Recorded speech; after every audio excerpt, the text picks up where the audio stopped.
Welcome back to my Mental Health and Crime channel. My name is Huda London. I'm a licensed cognitive behavior therapist, that's a CBT therapist, and a licensed mental health counselor. This is for entertainment purpose only. This is the case of the Idaho quadruple murders that took place on the 13th of November, 2022. May all the 4 victims rest in peace. May justice be served to their families. Condolence to their families and their loved ones. I came across a channel today for the first time called Watching the Waters, I believe. And she mentioned my name. Nothing negative, but I think she misunderstood a certain part in this case because she mentioned a clip that I put up from the 48 hours. The reason that I took it down actually is because of copyright purpose. But I think I need to clarify a bit to her in case she misunderstood. I've been watching this case and following this case from the very first moment it came on the news. I watched it on Creme 2 News in Idaho. She thought that there was a lot of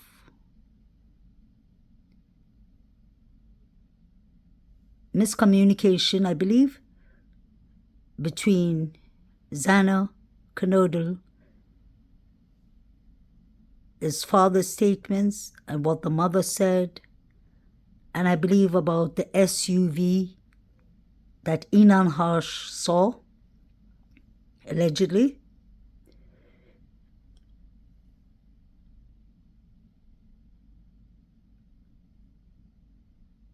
She played some clips from Ashley Banfield about Xana Kernodle, his mother, talking about the locks being changed, and about Jeffrey Kernodle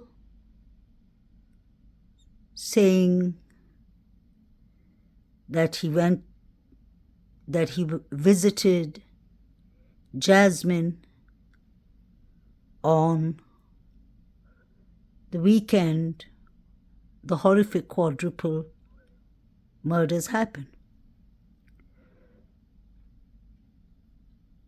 This is my personal opinion, and only my opinion, but I'm sure most of us understood it this way. To start with, this is no disrespect to anyone, but I personally believe that Xana and Jasmine Kernodle was raised by the father. Whoever's been watching this case for a while would understand that. So whatever Xana's mother said in her interviews, I would have taken it with a grain of salt. The reason I say that is because the father was clearly in his daughter's lives. He was the one who visited Xana, his college event, and he visited Jasmine, his college event. I don't find any reason for Jasmine Kernodle to state in the 48 hours that she was in a college in Washington, Pullman, and that she got the call from Xana's friends that something horrific has happened. Jasmine clearly said she called her father, who was on his way home from Washington, Pullman. The father said himself that he had to drive back. Jasmine said that she drove directly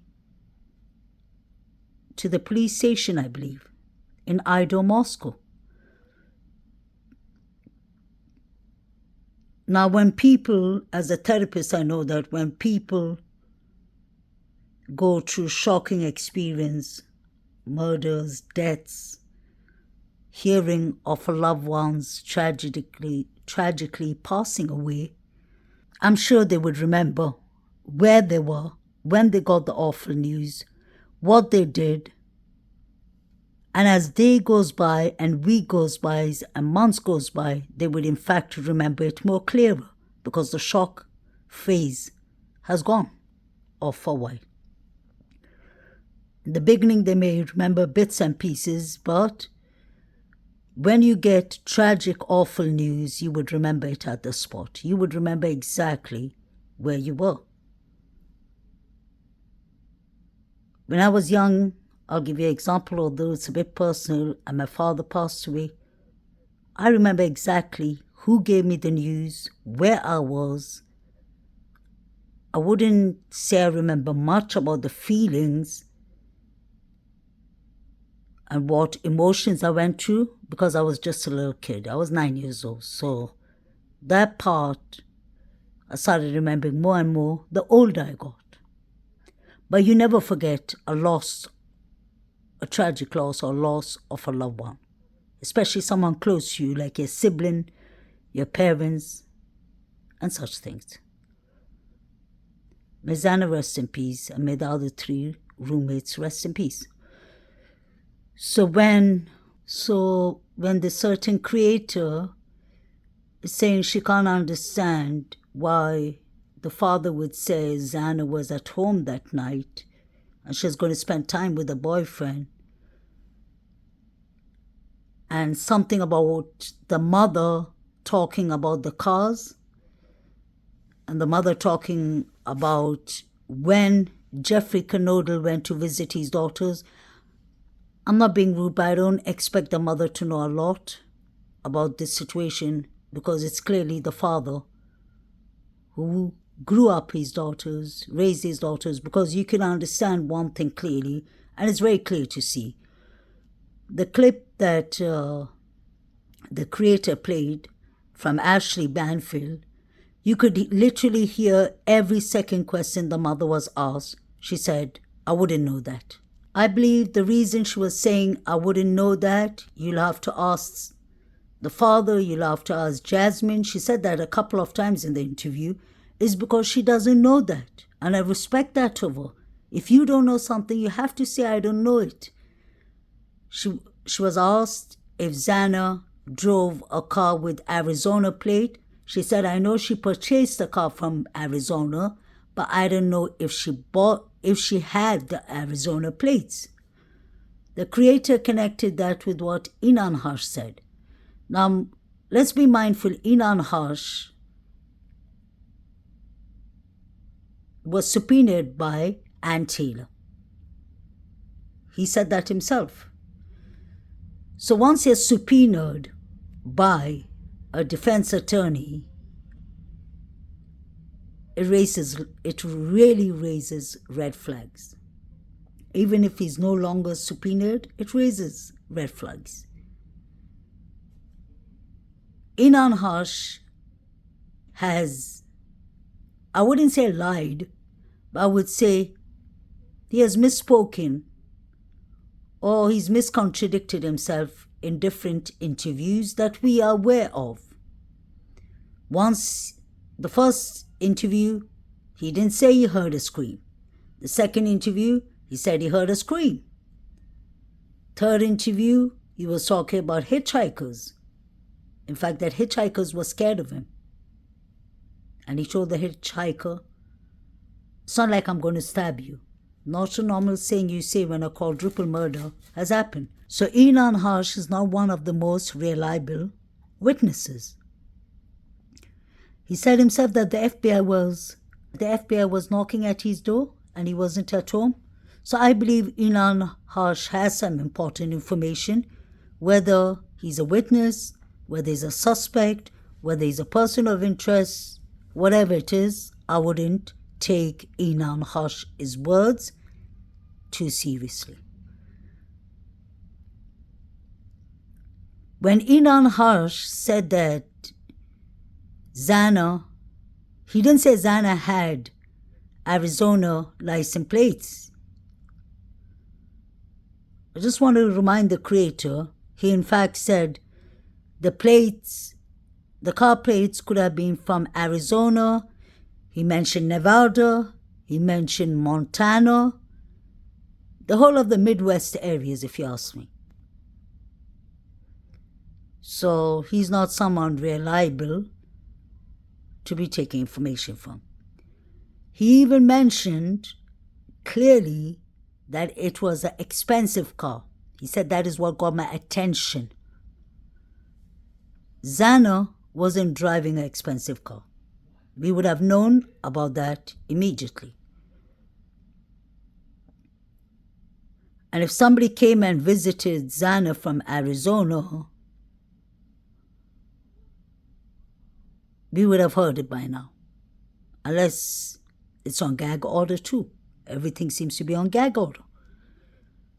I just believe Inan Hush is too fascinated in true crime. He could be a person of interest. He could know more than he's saying he knows. Or maybe he did notice a fancy car around there. But he said clearly it was a black SUV, a luxury car. So it couldn't be Xana's car. As for Xana's mom, she said that many times to Ashley Banfield, you'll have to ask the father, or you'll have to ask Jasmine, or you'll have to ask the other victims' parents. I cannot answer for them. So she clearly said that she doesn't know much of it. She hasn't been in the girls' lives for a very long time. We're aware of that. And I think it's really sad that we're even trying to figure out why the mother said something and why the father said something, because that is common sense, that it's a father that raised the two beautiful daughters. The mother is going through her own hardships in life. I hope she gets therapy. I really mean that as a counselor. I hope she gets rehab. And I would, in fact, take Xana's father, his words more serious, because he would know exactly what he's talking about, because he's in both of his daughters' lives. When he said he came to Xana's event, and when Jasmine said, my dad left my event and he was on his way driving back home, Jasmine Knoder will remember exactly where she was. That shouldn't be in debate. That shouldn't be in discussion. Because this young, smart woman has just finished her senior year. She lost the sister that she loved to death, her sister that was her twin, kind of, her sister that she grew up together with. She would remember exactly where she was. She mentioned that to 48 hours, and they would confirm things before they decide to release it to the world.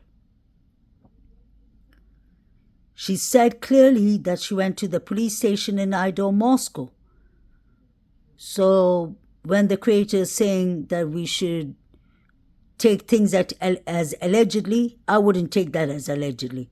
She knows. She got phone calls from Idaho, Moscow, telling her, Jasmine, your sister, something horrific has happened in Kings Road. You need to come. She called her dad back. Her dad had to drive back, and they met in the police station. When the creator said the car wasn't there, we don't know. Maybe they got permission from law enforcement to drive Xana's car back home.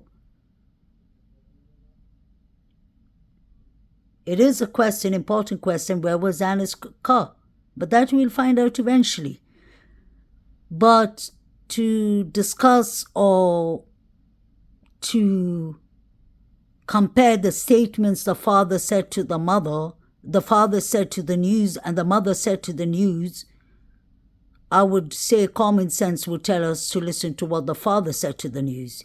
He raised these daughters by himself. My heart goes out to him. My heart goes out to the mother. I hope that she gets help, because it's no secret. We've seen it everywhere in the news. The mother's struggling to addictions. I don't think these two beautiful people in front of us have any reason to miscontradict themselves, because they know exactly what they're saying, and they both would remember exactly where they were. The father was driving back home. He definitely made a U-turn to come back because his baby was hurt. As for Enan Harsh, I would have taken it with a grain of salt. This is a person who's been subpoenaed by Ann Taylor. There's not much discussions about Enan Harsh. So I thought of actually clearing this up, since my name was mentioned by the YouTube creator. I don't even understand why my name was mentioned, because she didn't even mention that. But she started talking directly about Jeff and Jasmine and Xana's mother. And I don't think as a therapist I would ever be in doubt what the father said. In fact, not even of what the mother said, because the mother made it clear to Ashley. In the whole interview, the mother keeps on saying, I can't answer that question, because she says even in one part, Ashley asks her, have you been and visited Xana? May she rest in peace. She said, no, I was supposed to go and visit her last month, but she was in class. So the mother hasn't visited the property. If the mother heard about the door lock being changed by the father, she heard it to Xana and to Jasmine and maybe to Jeffrey, the father. But that's about it. So I wouldn't put too much focus or attention in who is saying what, who could be telling the truth, because I don't believe the father has any reason to miscontradict himself. He was the person who raised these two beautiful angels, and he's still raising them. So I think we need to respect, especially the parent who is in the children's life. Jasmine is a grown woman.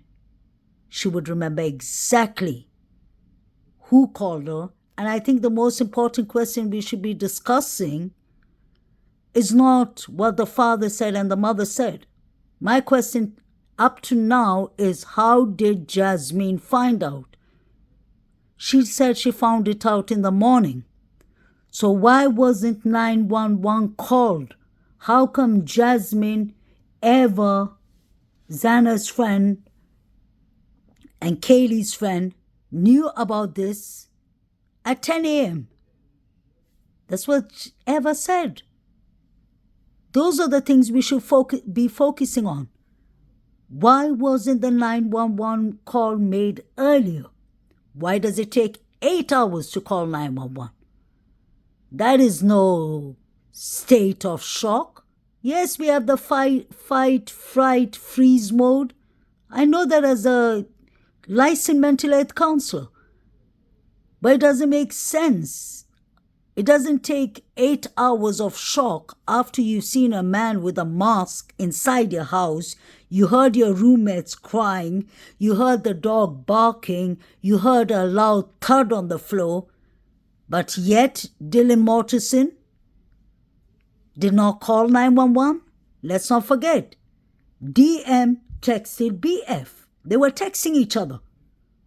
Why didn't they just call 911?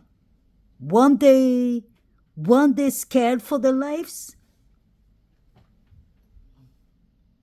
That is what doesn't make sense. So let's stick to the important questions and not what the mother and father said, because the mother of Xana Conodle and Jasmine Conodle did not raise her daughters.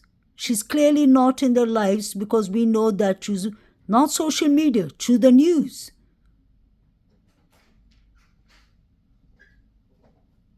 I do believe what Jasmine said because Jasmine got a call and she drove to the police station. She and her father are talking on 48 hours. They wouldn't have any reason to lie. Why would they? So my question still remains. Why wasn't the 911 call made? Why wasn't it made? Where was Bethany Funk? What did she see? Why does BK want Bethany Funk to talk? Did she see something from a window? Or did she witness something in the Sigma Chi? Because she was there at the party, and that's not allegedly, that's the facts.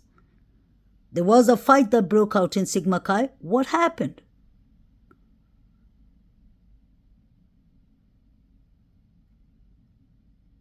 If that 911 call was made immediately after the intruder walked out of the house, maybe some lives could have been saved. We never know. Or maybe the killer could have been found quicker. So why wasn't the 911 call made? Why wasn't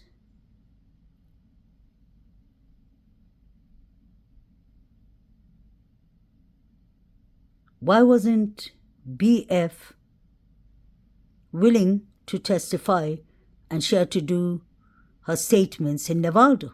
What is she scared of? I can believe that there are somebody or some people who could be allegedly threatening these girls. That is possible because a quadruple murder is very rare. What was the motive?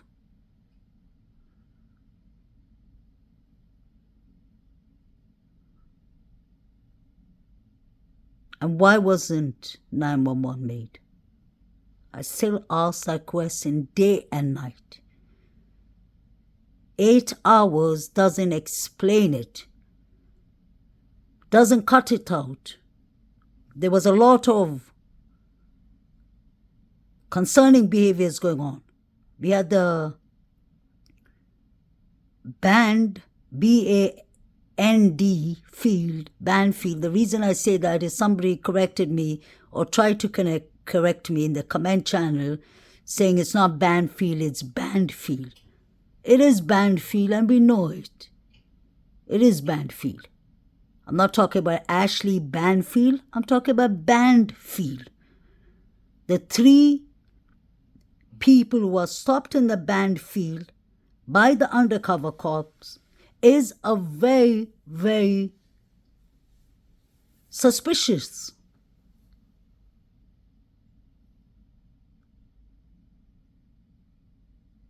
Stop. The boys walked off.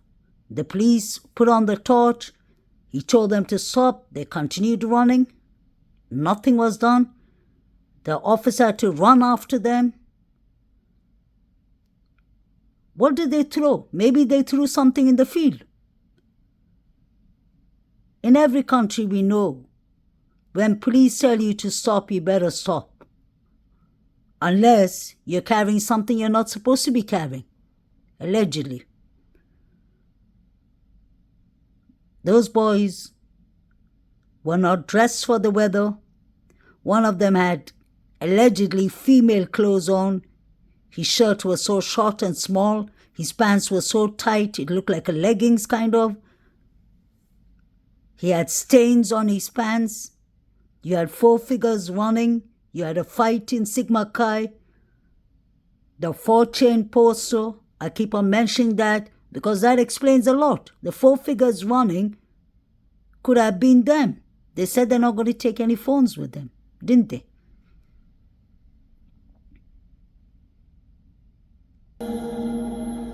On Sunday morning, November 13th, Xana's friends started calling Jasmine, saying something bad had happened on King Road. Jasmine rushed over to Xana's house. And while you're driving that 8-9 miles over to the house, are you trying to reach your sister then? Mm-hmm. How many times did you call her? A lot. I called her a lot. I called Ethan a lot. Her name was to her father. Jeff visiting Jasmine for Dad's weekend and was on his way home.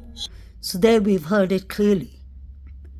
Jasmine Knodel said that she got a phone call that morning that something bad is happening in Kings Road. She called her dad, who was driving from Washington Pullman back home, and he had to drive back. She came to the police station to find out what has happened to her sister. That's heartbreaking and that's sad. So I don't see any doubts or any question in these two beautiful people's statements. They're on 48 hours. There's nothing to analyze or wonder about, because 48 hours would have confirmed that even with the police before, because this is a big interview. And the last thing they want to do is spread misinformation. As Susanna's mom, she said clearly every second question she was asked by Ashley, she said clearly, I wouldn't know, I can't answer on that, I don't know, you need to ask so and so. She was saying it directly. And that was right of her. I admire that of her. Because if you do not know something, it's better to say I wasn't there or I don't know. But I find it interesting that Jeffrey spoke to Xana that night. And Xana said she was going to stay home with her boyfriend. May they both rest in peace. May Kaylee and Maddie rest in peace.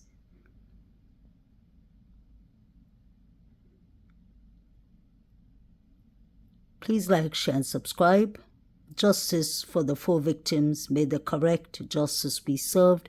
Condolence to the families. My heart breaks out for all of them.